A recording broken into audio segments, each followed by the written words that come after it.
Hello there, very good evening to you. Welcome to North West Tonight. I'm Eleanor Moritz. Our top story. Danielle Horan was banned from 2 stores in Greater Manchester after she was wrongly identified as a shoplifter. I just thought it was a joke and I was like, for what? And she was like, you've been identified by facial recognition and you've got to leave the store. So I was like, is this a joke? And I kept saying to her, is this a joke? The tech company behind it say they understand Danielle's distress. Also tonight, calls for more schools to ban mobile phones. Those who already have say they're seeing the benefits. The dream holiday home and the family who lost thousands. Many caravan owners say they've been left out of pocket. And revving up for Britain's biggest Speedway event, the Grand Prix heads to Manchester for the first time this weekend. And it's been a humid feeling day today, but we did see it brightening. Good spells of hazy sunshine for most of us. Thunderstorms heading our way though. When, where? Join me at the end of the programme. I'll give you all the details.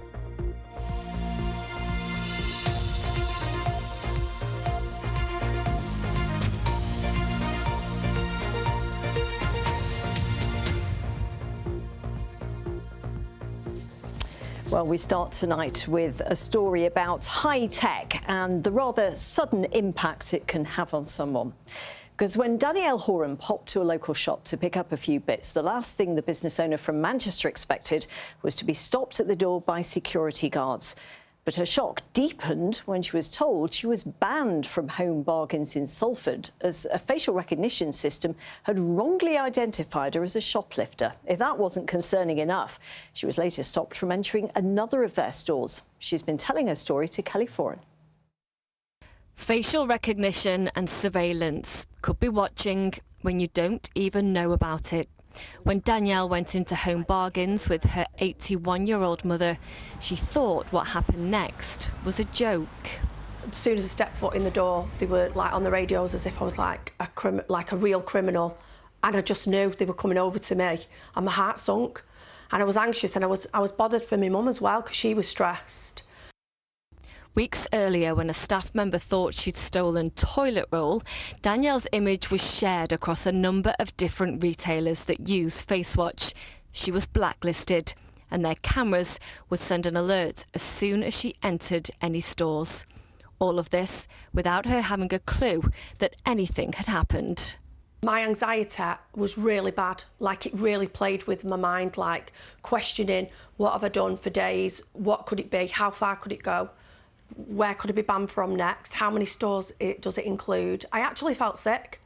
FaceWatch eventually emailed Danielle to say that Home Bargains reviewed it and confirmed that the items were in fact paid for. They apologised and said the store has now been suspended from using the system.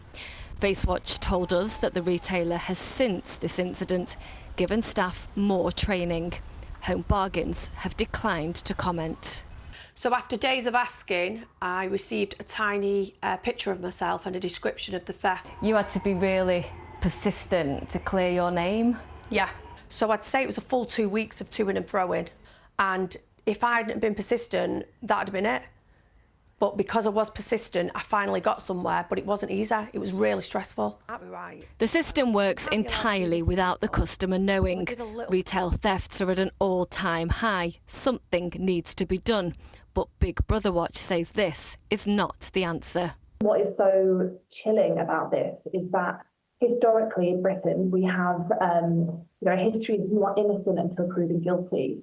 But when an algorithm and a camera and a facial recognition system gets involved, you are guilty because the algorithm has flagged you as such until you can prove that you're innocent. And it is that complete sort of reversal of the presumption of innocence that facial recognition creates that is so dangerous. Live facial recognition has been banned in public spaces across Europe, and there are calls for the government to do the same here. I've still felt on edge about it, even going shopping this week, thinking, what if they've not lifted the ban? Kelly Foran, BBC North West Tonight, Manchester. Well, just in the last few minutes, the government has given us a response to this story. It says no one should find themselves in this situation, and they say they'll continue to work closely with the Information Commissioner's office to make sure that regulations stay effective as that technology evolves, and that individuals have a route to correcting those sorts of mistakes when they occur. If you've had any experiences like that, do let us know. Right, a roundup of some of the other news now. And a man's appeared in court accused of sexually assaulting and murdering a 13-month-old boy that he was trying to adopt. The child was taken to Blackpool Victoria Hospital 2 years ago and pronounced dead a short time later.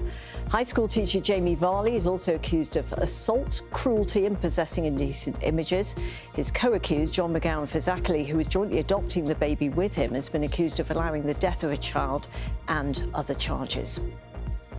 3 men have been jailed for their part in a Manchester-based gang smuggling people into the UK who'd been hidden in compartments behind car glove boxes. Border Force officers found illegal immigrants stashed away when they stopped vehicles that had crossed the channel.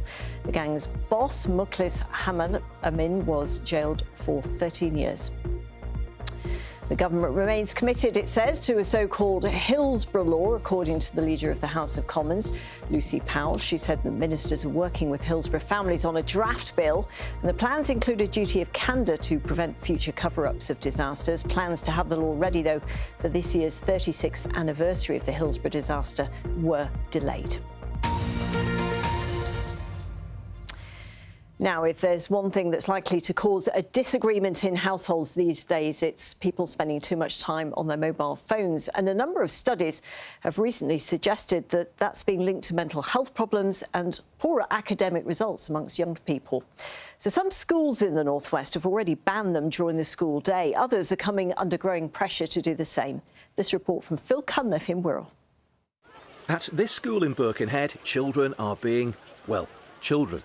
During lunchtime, pupils play games, interact and read. Smartphones are banned. Initially, that was to stop disruption in the classroom. But now there are serious long-term concerns over phone use, and other schools are being warned to take action too. What we're really seeing now in our young children, we're seeing the massive difference in attention spans, the lack of resilience, that bounce back ability, it just isn't there anymore. Levels of anxiety are through the roof. And some really sad tales from parents actually saying my child needs their phone because they are anxious. And you know, it's the complete reverse of that. They don't need their phone because that is causing their anxiety. The government's advice on smartphones is to limit their use at school. That's what Adrian did at his school in Wallasey. Phones are locked away until home time. A year on, he says he's seeing the benefits. The headline impact would be that attendance has come up by 2%. We were experiencing a whole range of issues with children being more interested in what their phones had to say than what the teachers had to say. Poor attention spans, bullying, online threat, fear, all of that sort of stuff, which is gone. There's growing research to suggest a link between smartphones and poor mental health. In the last decade, it's been found that eating disorders are up by 500%. Teens who show addiction are twice as likely to have anxiety. And children at schools where phones are banned generally achieve better GCSE results. Adrian and Rebecca were guest speakers in Wirral today as dozens of local schools met to discuss smartphones. Conference organisers, Smartphone Free Childhood, say parents should hold off from getting their children a phone. We're not saying children should never have a smartphone, but it's about delaying it. And we know from evidence now that the earlier a child is given their first smartphone, the worse their mental health is later on in life, even as an adult.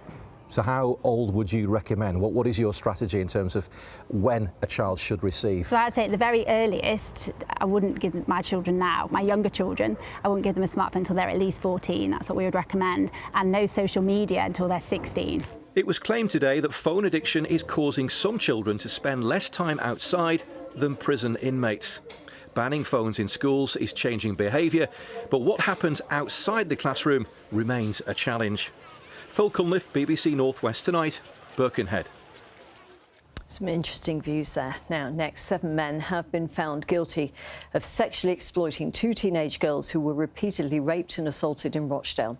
Social services and the police have apologised for their past failings in relation to those victims. The girls have been abused over 5 years and used as sex slaves. Well, our reporter Eunice Muller is outside Minshall Street Crown Court for us in Manchester and tell us more about the case, Eunice. Ellie, the men preyed on the vulnerabilities of the victims to groom them, the court was told, as sex slaves from the age of 13. Both the girls, the court was told, came from troubled home lives. One girl, in fact, told the court there could have been more than 200 offenders. Today, 7 men were convicted for a number of sexual offences. Mohammed Zahid, Mushtaq Ahmed and Kasir Bashir were stallholders on the town's indoor market. Mohammed Shahzad, Naheem Akram and Nisa Hussain worked as taxi drivers. 7th defendant was Raheez Khan. Now, Kasir Bashir wasn't here because he's absconded when on bail. He's a wanted man. Another 2 men, Mohammed Zahid and also Raheez Khan, have convictions from previous grooming trials. And Eunice, you alluded there, but this is the latest in a series of trials.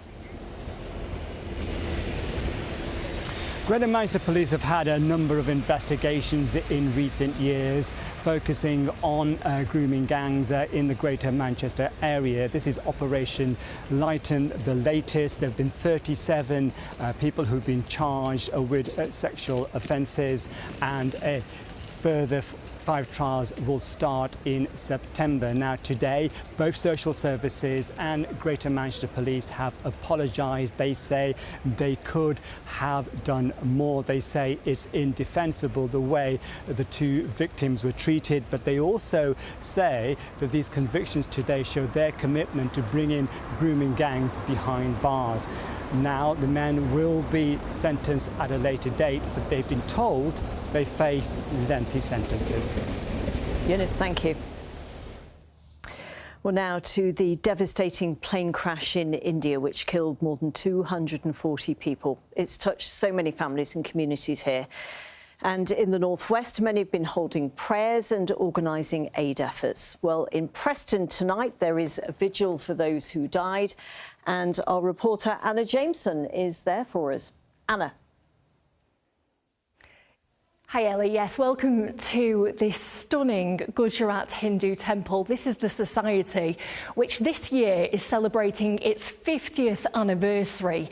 More than 1,000 families come here regularly to worship. But as you can imagine, in the last 24 hours, it's been absolutely horrific for the Hindu community here in central Lancashire, coming to terms with the tragic news of that air crash in northern India, where 52 Britons are known to have died. Now, tonight there's going to be a vigil, and thank you so much to the President for opening your temple to us. Although this has happened overseas, clearly it's affecting many people here in Preston. Yeah, it is because you know that this tragedy happened in Ahmedabad, and it is in Gujarat, and we are coming, all the Preston members coming from the Gujarat, and one or other way is the relatives and friends and contact with them all the time.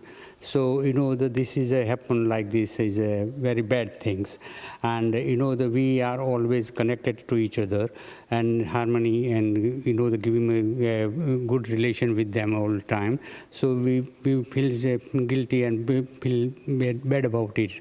You know that this is happen like this. Yeah. Clearly, the entire community is affected, and when it happens there, it affects us here. Yeah, all communities, you know, the affected, and you know, we feel, you know, today we are organizing the condolence meeting and 7:30, and so many people come and join and you know, pray to the God for them. So yeah, that'll be the vigil at 7:30. Dr. Naleen Patel, you're a devotee here. How important will this vigil be here to the community in Preston? So the vigil will be an opportunity for the community to come together in their shared grief and to offer prayers for the departed souls. We believe as members of the Hindu faith that these prayers will aid the souls on their spiritual journey towards God and will also help us with the grieving process. So it's a very important time for us to come together. And you're expecting more than 100 families here? We hope so. Obviously, everything's been organised at short notice, but at times like this, the community does always come together, and we will be saying those prayers for each and every one of them. Ushaban, I'm very sorry, a devotee here. You have lost a dear friend in the plane crash. Yes. She was my childhood friend, and she was travelling display and coming to London to visit with her sister-in-law and brother-in-law. And very sadly to hear that is a very, very sad news for me as well. I'm so sorry. Yes, and I know but our praise with her and our condolence with her family as well. Okay. Yeah. And I know that you're getting the support of the community here. Ellie, clearly very emotional. Thank you. Indeed, and thanks, Anna Jameson there, and our thoughts, of course, with everyone affected. Well, let's now have a look at some of the news you can read about online tonight, shall we? And there's the story of a 5-year-old who died of meningitis hours after being sent home from hospital, where doctors thought she had tonsillitis. Her parents say they're still waiting for an apology. In Lancashire, you can see the story about joinery students building gates for a housing estate where some residents have complained about youngsters gathering and antisocial behaviour. And on the Cumbria News page, there's the appeal by Barrow Football Club to get their ball back from a rival team. That's gone viral. The ball was used in a kit launch by another side. You can find out more, of course, bbc.co.uk/local news or on the BBC News app. Now, when Jack and Lindsay Kitching bought a caravan in a holiday park in the Ribble Valley, they thought they'd be living the dream. They'd use it for family holidays and have it as an investment for the future as well. But they ended up being forced to sell it and lost nearly £30,000 in just 3 years. And they're not alone. The BBC has received dozens of complaints from static caravan owners elsewhere as well. Stuart Pollitt has the story. This advert sells the dream of having a caravan at Ribble Valley Country and Leisure Park. Jack and Lindsay Kitching bought this van on the site for £38,000 in 2021. They hoped it would be perfect for spending time with their 2 children. We'd saved our money. We were thinking I had an illness, so it stopped me travelling abroad so much. So the kids were young and we thought we'll invest in a bit of a holiday home. It was easy, to be honest, to buy it, wasn't it? To buy it was very easy. They were talking like it was an investment. You weren't spending your money, you were investing it. But after a few years, partly due to rising site fees, the family decided to sell. Prices were rising, but actually things were getting taken away from the park, like the children's indoor play area. We thought, this isn't for us anymore. We're not getting the use of the caravan. We can't rent it out. And there was 2 options. They bought it off us, which they weren't willing to do. They weren't willing to make us an offer on the caravan at all. The second option was for us. We had to sell it privately ourselves, which they still got 15% of the sale. But they could only sell for £10,000, a loss of £28,000 in 3 years. It's left a massive hole in our finances. Like, that was all we had. We'd saved up everything. I would say it was one of the most stressful things that we've ever had to endure. A spokesperson for the site owners, Park Holidays UK, told us the 15% commission on sales was standard across the industry. The homes were intended as long-term purchases and said they remain proud of our reputation for creating high-quality and friendly environments for people to spend their leisure time. The experience of the Kitching family is similar to dozens of others who have contacted the BBC over the past few months. The principal issues seem to be big rises in site fees, which are paid directly to park owners, and big falls in the value of people's holiday homes. Well, the Holiday Park Action Group has nearly 80,000 consumers affected. They're losing lots of money, and we're talking thousands and thousands of pounds here, for no fault of their own. The Competition and Markets Authority should be stepping up to this, but they're just not listening. They're not doing anything. The Kitchings are enjoying family life once again, but the costly reality of owning a holiday haven continues to have an impact. Stuart Pollitt, BBC North West Tonight. Right, it's Friday. Julia's here with the sport and news of a potential record signing at Anfield, Julia. Yes, it's huge, this, because Liverpool have agreed a deal to sign attacking midfielder Florian Wirtz from Bayer Leverkusen for a fee which could break the British transfer record. The Premier League champions will pay an initial £100 million for the German international, which could rise to £116 million with add-ons.